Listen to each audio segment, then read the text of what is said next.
ఈరోజు సండే కాబట్టి నేను మా ఫ్యామిలీతో కలిసి కొల్లేటి కోట వచ్చేసాం ఫ్రెండ్స్. ఇంకా చక్క లోపలికి వెళ్ళిపోదామా? నాతో మీరు కూడా రండి ఫ్రెండ్స్. అమ్మవారి ఆలయాన్ని మీ అందరికీ చూపిస్తాను. చూడండి, ఆలయం మండపం ఎంత బాగా కట్టారో. ఇంకా లోపలికి వెళ్ళిపోదాము. ఈ మండపంలో చక్కగా అమ్మవారి ప్రతిరూపాలు చెక్కారు. చూడండి, నాతో పాటు మీరు కూడా లోపలికి వచ్చేసేయండి. ఈ మండపము చాలా పెద్దగా ఉంది. నాకు చాలా బాగా నచ్చింది ఫ్రెండ్స్. అమ్మవారి ఆలయ చరిత్ర తెలుసుకుందామా? ఈ ఆలయము కొల్లేటి కోట గ్రామంలో ఉంది. చుట్టూ కొల్లేటి సరస్సు కూడా ఉంది. ఈ సరస్సులో రకరకాల పక్షులు ఉంటాయి. పూర్వం 11వ శతాబ్దంలో విజయనగర రాజులకి మహమ్మదీయులకు చాలా యుద్ధం జరిగింది.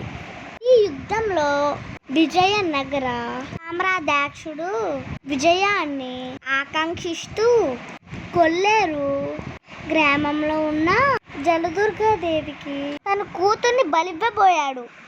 అప్పుడు జలదుర్గాదేవి అమ్మవారిలో నుంచి ఒక శక్తి పుట్టింది.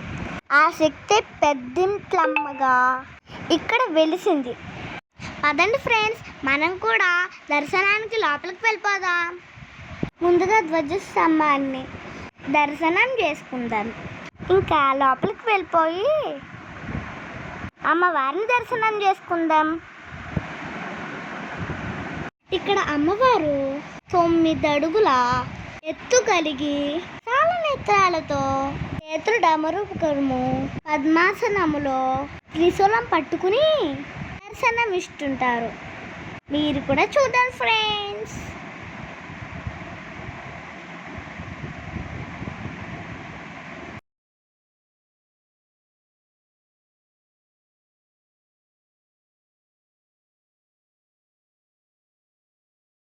ఇంకా దర్శనం అయిపోయిన తర్వాత తీర్థప్రసాదాలు తీసుకుని బయటకు వచ్చేసాను.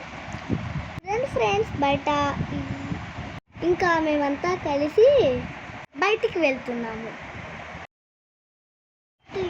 నేను నా ఫ్రెండ్ అల్లరి చూడడానికి బయటకు వెళ్ళిపోతున్నాం. ఇంకా నా ఫ్రెండ్స్ కూడా ఇక్కడ చాలా మంది ఉన్నారు. కలిసి ఐస్ క్రీమ్ కొనుక్కున్నాం ఫ్రెండ్స్. అసలే ఎండలు గట్టిగా ఉన్నాయి. చల్లగా ఐస్ క్రీమ్ తింటే హాయిగా ఉంది. ఇంకా నేను మా ఫ్రెండ్స్తో కలిసి డ్యాన్స్ వేసుకున్నాం. చూడండి ఫ్రెండ్స్, మా అల్లరి. మేము ఎక్కడ కలిసినా ఇలాగే హ్యాపీగా ఎంజాయ్ చేస్తాం. ఇది కూడా మీ ఫ్రెండ్స్తో ఉన్నప్పుడు ఇలాగే ఎంజాయ్ చేస్తారు కదా. ఇప్పుడు నేను ఎంజాయ్ చేస్తున్నాను అన్నమాట. ఇంకా ఏదైనా బొమ్మలు కొనుక్కుందామని షాప్స్ దగ్గరికి వెళ్ళాను. ఈరోజు సండే కాబట్టి చాలా మంది వచ్చారు ఫ్రెండ్స్. ఈ బొమ్మలు కొనాలని వచ్చామా, ఏం కొనాలో తెలియట్లా. అన్నీ కొందామంటే మా అమ్మ ఊరుకోదు. చివరికి ఇంకా చూసి ఒక మ్యాజిక్ ఎరేజర్ కొనుక్కున్నాను. పాటు వచ్చిన మా అత్తయ్యేమో ఇది కావాలి అది కావాలని ఒకటే అలా. చివరికి ఏదో ఒకటి కొన్నానుకోండి, మా ఇద్దరిని చూసి షాప్లో అంకులు ఇంకా వీళ్ళేమి కొనేదట్టు లేరని మా వైపే చూస్తున్నారు. వచ్చేసాం. Bye friends. ఇంకా మా ఊరు వచ్చే దారిలో పల్లెవాడని పూలపాటి అమ్మవారు ఉంటారు. ఎవరు తిరిగి వచ్చినా అమ్మవారి దర్శనం చేసుకోకుండా వెళ్ళరు. నేను కూడా దర్శనం చేసుకున్నా ఫ్రెండ్స్. మీరు కూడా దర్శనం చేసుకోండి. నా వీడియో నచ్చిందా ఫ్రెండ్స్?